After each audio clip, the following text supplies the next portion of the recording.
খাদানের প্রচারে পাঁশকুড়াতে দেব। Charulata cinema hall চত্বরে ভক্তদের উপচে পড়া ভিড়। নিজের লোকসভা কেন্দ্র পাঁশকুড়াতে খাদান সিনেমার প্রচারে পাঁশকুড়ার চারুলতা সিনেমা হলে এসে পৌঁছলেন টিম খাদান।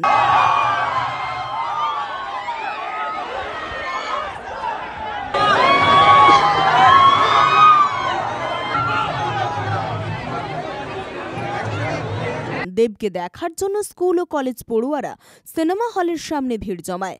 দেবকে দেখে তাঁর ভক্তরা উচ্ছ্বাসে ফেটে পড়েন। হলের ভেতরে ঢুকে ভক্তদের উদ্দেশ্যে হাত নাড়েন এবং ভক্তদের আবদারে সেলফিও তোলেন তিনি।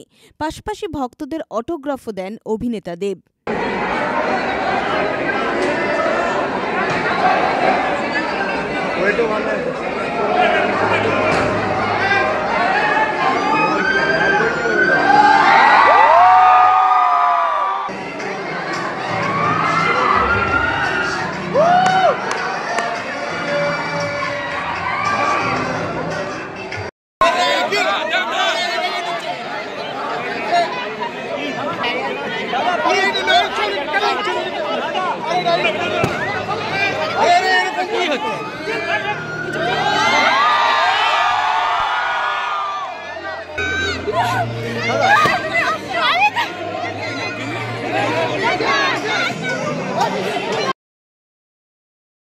ব্যুরো রিপোর্ট, খবর BCBS।